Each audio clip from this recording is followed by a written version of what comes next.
Alright, so I've wanted to buy a plasma cutter for a really long time. They're super handy. There's so many things that I could use one for. I hate using cutoff wheels because they're just, it's just always so sketchy and it's hard to get into certain spots and you can't, you know, I just prefer not to use a cutoff wheel. So I got this bandsaw set up. And it's great for making really clean cuts and trying to get really precise pieces. You know, it doesn't end up with any cleanup necessary, but there's limits to what it can do. Like, it has to be on the bench. You can't cut something out of a car. It's only got this much depth to cut, so you can't do everything with it. So that's what led me to a plasma cutter. And I'd heard horror stories of the cheap ones, but most of them were from people who had them 5, 6, 7 years ago. And with welders, the cheap welders have come such a long way. Like this AHP AC/DC TIG that I have. This is like a $700 TIG welder. It does AC/DC. It has every adjustment you could possibly need on it. It comes with this super nice flex hose, which normally the $1,800 machines don't even have a hose this nice. It has a flex head torch, so you can basically flex this depending on what you're welding, because sometimes, you know, you need it at different angles. So anyway, it comes with, like, packed with features, everything you could want in a machine, and it's $700. And the name brand machines like this are, you know, $1,800, $2,000. So I thought maybe that same thing applies to plasma cutters. So the only way to know for sure was to try one. So with how cheap these are, it's like such low risk. Plus Amazon, you can return it if it is a piece of junk. So I bought the cheapest dual voltage plasma cutter on Amazon. There was a coupon, I think it was $240 or $250, and then a $25 coupon. So it ended up being around $220. The cheapest one I saw was $199, but it was $220 only. So I like having a dual voltage machine because both my welders I run on 110 most of the time because I don't really need any more. I can run 147 amps on this TIG running 110. The torch is rated around 150 continuous. So I mean, I can pretty much do everything I need to do running it off 110. Being able to run it off 110 just gives me so much more options, you know, as to where I can be in the shop and still use it. I can run just a normal extension cord because we only have one 220 volt outlet. Having 110 makes it way easier. You have way more options to where you can use it. I can take it to a friend's house if they need something welded. I can throw it on their 110. So same concept with the plasma cutter. This is one of those things I can see myself needing to use it. You know, like a friend needs something cut out of his car, and like bringing it over there to help him real quick. You know, maybe he doesn't have 220, so I really wanted a dual voltage machine. So this was the cheapest dual voltage machine on Amazon. Looks like it comes with a lot of good stuff, so yeah, we're gonna try it out. We're gonna test it on aluminum, steel, different thicknesses and stuff, and see how it cuts. So let's get this box cut open and see what we're working with. Lost my razor knife, as usual.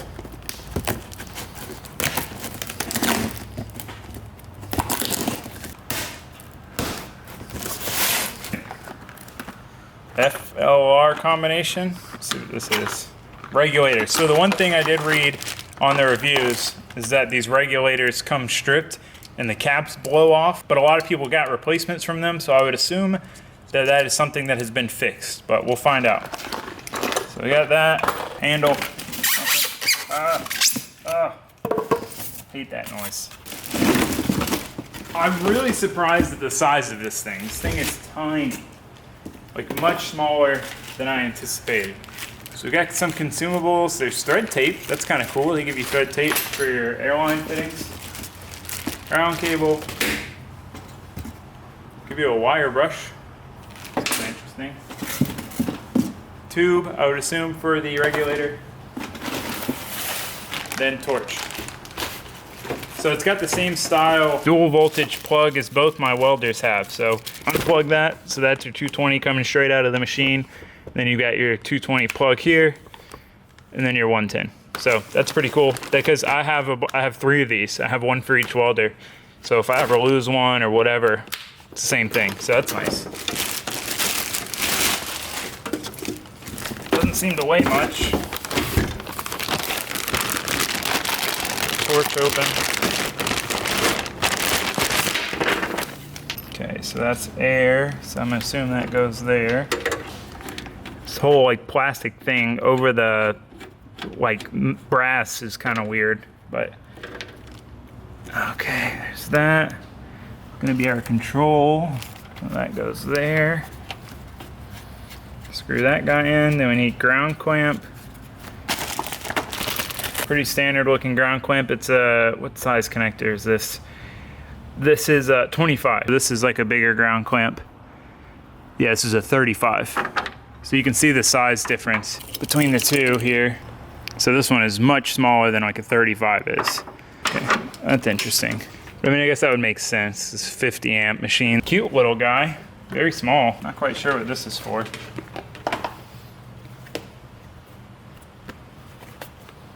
Let's go like on the bottom of the machine. What the hell is this for? We do have a user manual. Let's see what the user manual says. What is this? There's kind of a bunch of random stuff in here. Got tape, hose clamps. All right. Got a regulator. Assuming these are gonna be our fittings. Oh, fittings are there. Need some Teflon tape. Come on, bud. Cooperate. This Teflon tape is not cooperating. I'm gonna get my own Teflon tape. I think that's another thing I read, that the threads weren't very good on this, but it seems okay.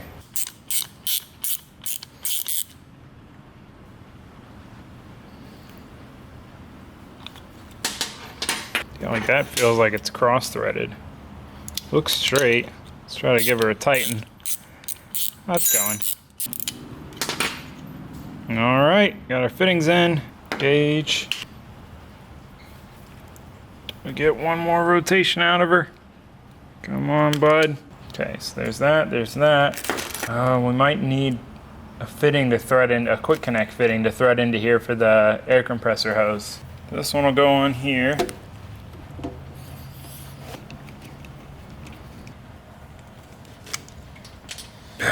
These hose clamps kind of sucked. I need to go find one of these quick connect so we can just plug the air hose right into this. I think I'll shorten this up some too so I can mount it to the machine. I think that's what this bracket's for.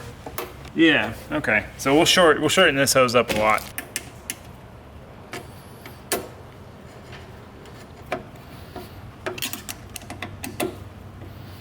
Take the good old Subaru to the parts store.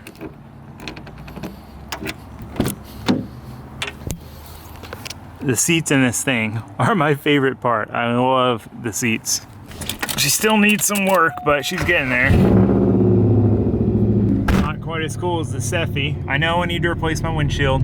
I'm getting there. I'm getting there. I'm getting there. One thing at a time. I'm gonna paint the whole, get the whole car painted. So I'm just gonna have them pull the windshield out, paint the car, and then put it back in, and it'll make it way easier for Adam to paint it. And it's O'Reilly's, definitely my favorite parts store of all the chains. I've worked at Advance and O'Reilly's, almost worked at AutoZone. O'Reilly's is the best. All right, we've got our fitting, so we just gotta get this in, hook our airline up, and then we can see how this thing works. It's kind of funny, I mounted this upside down after I knew that this was the right way. Okay, cool. Got the right fitting size.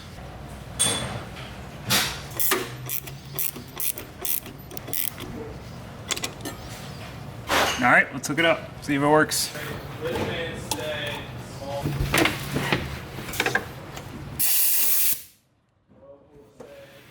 All right, well, for starters, we got a leak from this fitting, so I'm gonna try to fix that.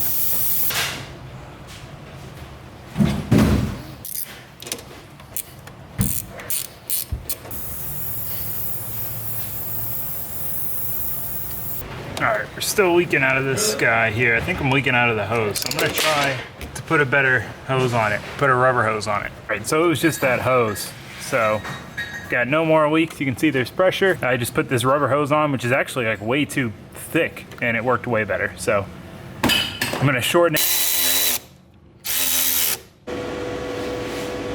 All right, we're gonna give her a trial run at 40 amps.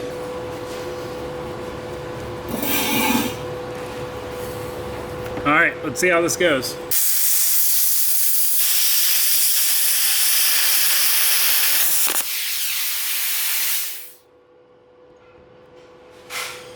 Probably move you guys back some here.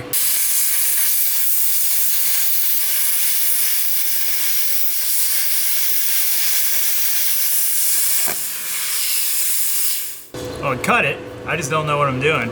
Let's try this again.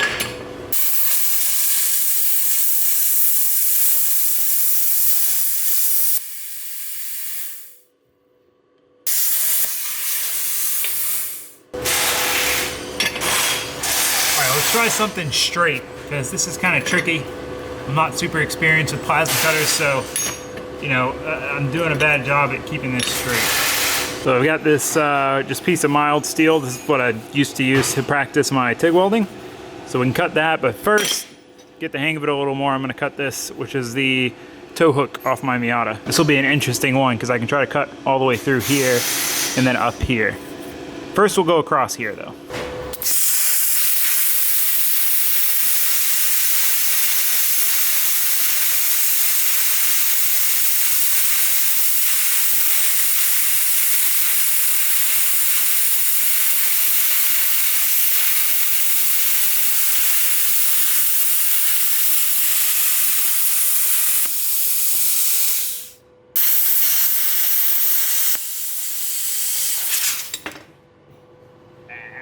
Hot metal in my shoe. That worked really well though. Now that I'm getting the hang of it, that's at 40 amps. So this stuff's pretty thick. You can probably see there. That's how thick it is. I'll measure it, curious. So that is 5 mil thick. Cut through it like nothing at 40 amps. There's not a ton of cleanup. Let's see if this stuff knocks off.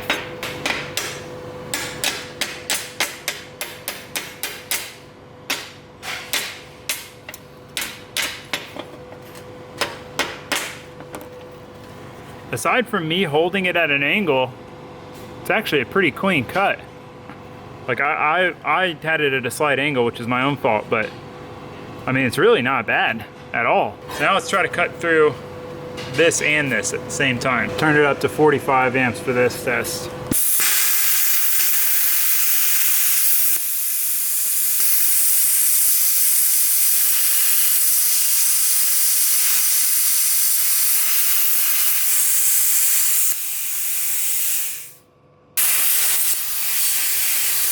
I gotta say, this is pretty dope. Wanted one of these for a long time. Try to clean this up.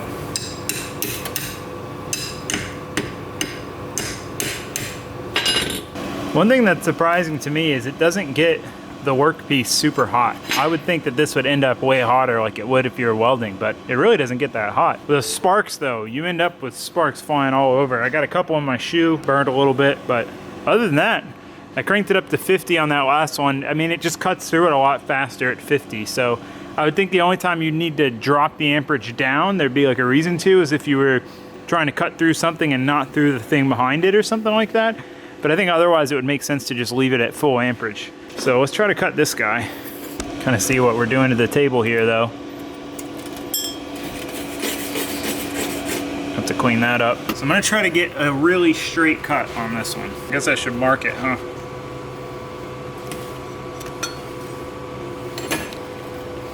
One thing I'm definitely not used to is having to ground to the piece, because normally I just ground everything to the table, like when I'm welding, but for this I gotta ground to it because I don't want it sitting up against the table.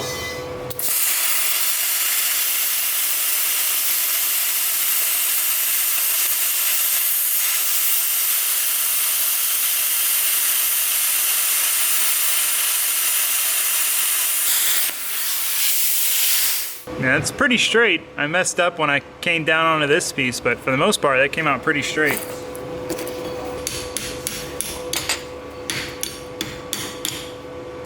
So that's the quality of the cut. I again cut at a little bit of an angle, and that's the quality of a cut, and that's definitely like 1/4 inch thick. So I'm pretty impressed with that, and it flew right through it. The only difficult part was seeing where I was going, because it's dark on top of the piece. I had to lift it up a little bit to get some light on it. But other than that, I mean, zipped right through that. So the next thing I want to try is some aluminum. Sometimes aluminum's pretty soft, so I normally cut it with like a wood circular saw. But it's real messy and it's loud, and I don't know. It's just one of those things. So I just want to see how it cuts with this, just out of curiosity. Probably won't cut it with that most of the time, but be curious to see how it does. All right, turn the amperage down to say 42.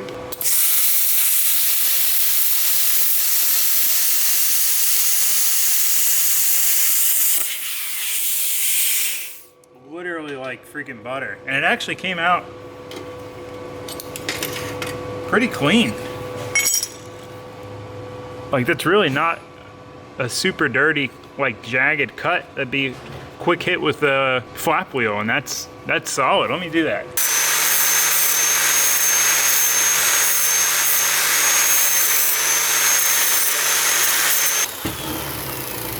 I mean, that's a pretty straight cut. Very easy to clean up with the cut, like the flap wheel. I'm impressed with how well it cuts through aluminum. That'll make doing complex stuff like doing like a round circle for a fan shot or something way easier, because I do it with the jigsaw, and it's really tricky with the jigsaw. The jigsaw, at least the one I have, just doesn't quite have the power to cut it well, and it flops all around, so this will be nice for that. I mean, so far so good. This thing's really impressive for a freaking $220 plasma cutter. This thing's ripping, and it's tiny. That's the coolest thing. I mean, this thing is freaking tiny. Here's my welding helmet for size comparison. There's my AHP for size comparison. I mean, this thing is incredibly small. It's very light. It's not heavy at all. Super portable. I don't even need to build like because I built a cart for these two welders because they're pretty heavy and be hard to move around. But that thing, I don't even need a cart. You can just pick it up and carry it over to whatever you're working on. It's so light. So I figured out what this is. They send you this. It's basically like a welding hood. That's hilarious. I guess I could put this on the camera so you guys could actually see what's going on. I'm gonna try that. Okay, so my plan is to try to cope this pipe. You can see we've done it with a chop saw. I want to just basically see if I can cut it in a way that would basically cope it. So that'll be kind of a complex cut. This stuff's pretty thick too, so we'll see what happens.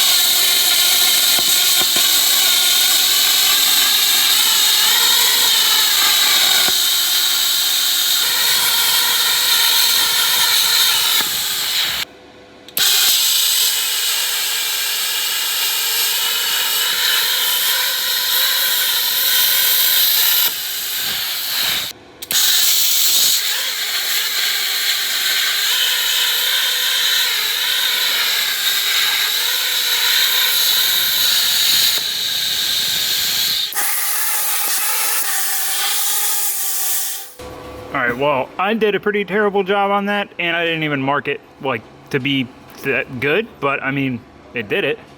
So if I had a steadier hand with this, I mean, I definitely could do this. So I'm pretty impressed with that. All right, so this is kind of a real world example I could come up with. These were some control arms off my 350Z that broke. So I wanna try to cut basically at this weld on both sides. So like, for example, if I wanted to separate this tube out and then weld a new tube on, obviously I wouldn't be doing that to this, but just kind of a good real world example of like trying to cut without like cutting through this, you know? So I don't know that I'm gonna be able to do it, but I'm gonna try. Oh, it's like attached all the way down here too. All right, it's gonna be tricky. We'll try it. All right, well, the memory card decided to be full right when I was cutting this, but we got them separated without really damaging the pipe. I cut too much here just because I didn't, like, it was caught and I couldn't figure out where, so I just kept like cutting places that looked like I didn't cut enough. But I mean, for the most part, we got it separated without damaging this. So if we needed to like re-weld this onto something else, we could definitely do it. So that's really cool. I tried to cut around this cleanly, but I'm just not, like, my hand wasn't very stable. This is pretty thick too. I didn't realize how thick that was. I thought it was gonna be like this thickness, but it's like double sleeve there. So far, super impressed with this.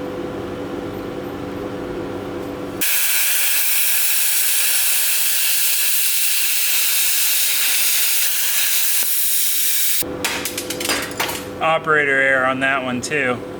I didn't do a very good job. I couldn't see it. That's the only tough part. You gotta keep this completely flat with the workpiece to get a clean cut. And then you usually don't have enough light to see like where your marks are.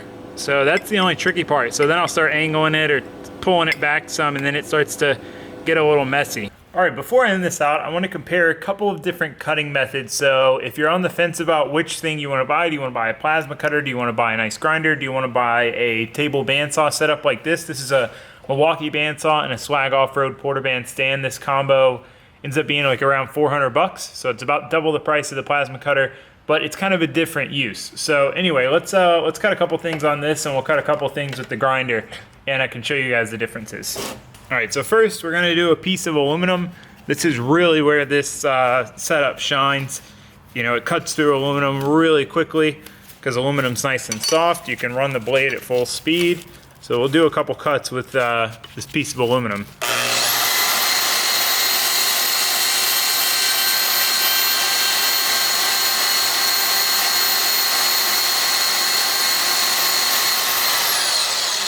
Okay, so that's the cut with the plasma cutter. You can see how it's kind of rough.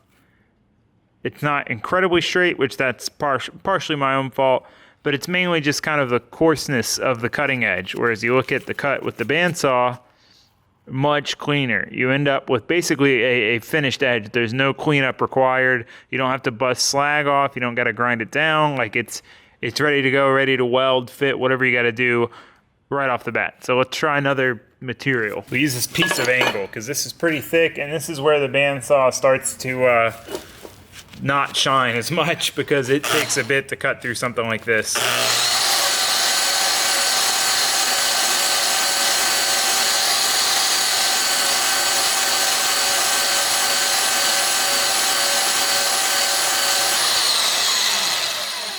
So there is our cutting edge. Oh, that's not really a good example.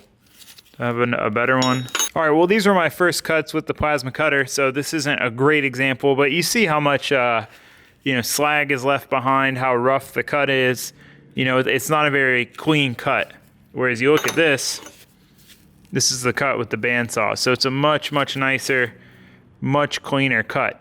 Like I said, it's a ready to go edge. You don't have to do anything to make that work, to weld it, to fit it. I mean, it's perfectly like almost machine cut. So that is the huge benefit to the bandsaw. The problem is the limitations we talked about before.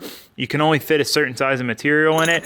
You can't really do a lot of curvature. You can curve it a little bit, but you can't go crazy. It's hard to, you can't really cut like a circle out or anything like that. Limited to material that you're gonna fit on a table and cut through. So that's kind of where the bandsaw shines. I use this a lot for doing like exhaust tubing and stuff like that, you know, things that I need really good fit up and really clean cuts on. So when I'm welding, like building stainless exhaust, I use this guy a lot for that. So they serve two very different purposes. I mean, you can cut through something really thick, you can cut through things fast, you can cut through things in weird areas. Like for example, this is my roommate's car, and we're gonna be doing an LS in here, and we have to cut basically straight back from here and over and cut this whole corner out. So obviously you couldn't do that with the bandsaw. I did mine with a grinder. It was a pain. A plasma cutter would shine here. It would be so much easier to get it into the tight areas and just blast right through this stuff. So the other benefit to the bandsaw is it's a very clean operation. There's not a lot of metal dust going everywhere. There's no sparks. There's no, it's a very clean cutting device. Like it's not just stuff going everywhere. You don't got to worry about like covering stuff nearby because sparks are going to fly into it. Like it's a very clean and controlled process. It's kind of like the TIG welding of cutting stuff. It's a very clean, neat process. So let's cut this stuff with a grinder.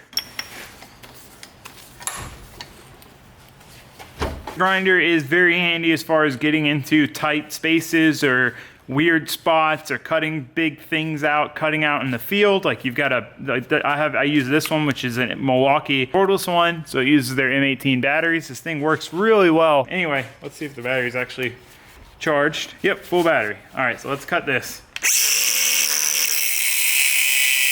One quick thing I want to point out is the grinder actually only took maybe a few seconds less time to cut through this than the bandsaw did.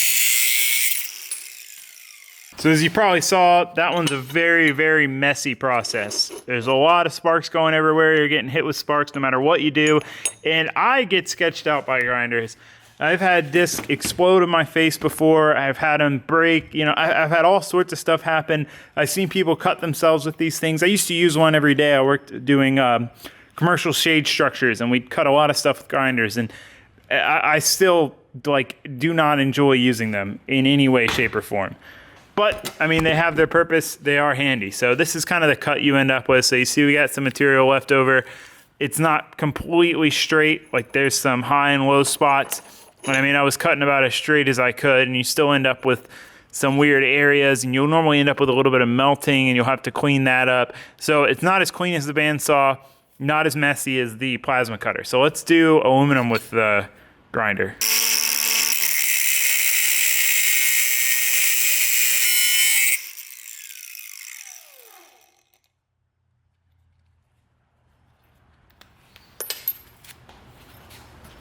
All right, so, it's hot. Grinder also puts a lot of heat into the workpiece. So that is our finished bandsaw side. Oh, it's hot. So fortunately, there's no sparks with aluminum, but you end up with this kind of stuff where it just kind of melts and ends up with this really ugly edge. It's honestly about on par with the plasma cutter as far as aluminum goes. It gets hot enough to where it kind of starts to melt it and you end up with slag, and there's a lot of cleanup after a grinder cutting through aluminum. So anyway, that's kind of the differences between the few. Again, they all have their own very specific purpose. A bandsaw is a very specific tool that you use for doing stainless exhaust work, and I mean, you can do just about anything with it, but you get really nice clean cuts, but you are very limited as to what you can cut. Grinder, you can cut just about anything sketchy, noisy. You don't end up with a super clean cut, and it's very messy. Plasma cutter, you cut through just about freaking anything you can get in anywhere. It is very, very fast and efficient. There's not as many consumables like cutoff wheels. You go through a lot of cutoff wheels if you're cutting a lot of stuff. This, you're not really gonna go through much of anything. You go through tips, but I mean, they're super cheap and they last a good bit. So again, they all have their purposes, but I mean, for 200 bucks, this is about the same price as a nice grinder. And half the price of a good bandsaw setup. It won't replace a bandsaw. I can't imagine you plasma cutting exhaust pieces and getting a perfect fit to TIG weld. I can't see that. I mean, I'm sure it's possible, but that's not very realistic. But anyway, so yeah, I mean, I'm really happy with this thing for what it is and what it does. For the price, like, you cannot beat it. I mean, 220 bucks, I think, is what it ended up being.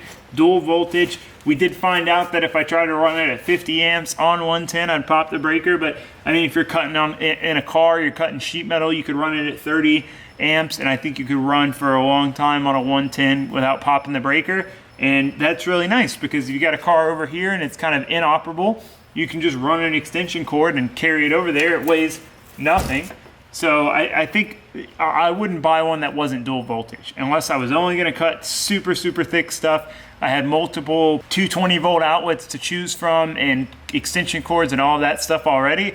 I would definitely get a dual voltage one, which is why this was not the cheapest one on Amazon. It was like 20 bucks more, but because it's dual voltage, it was the cheapest dual voltage one.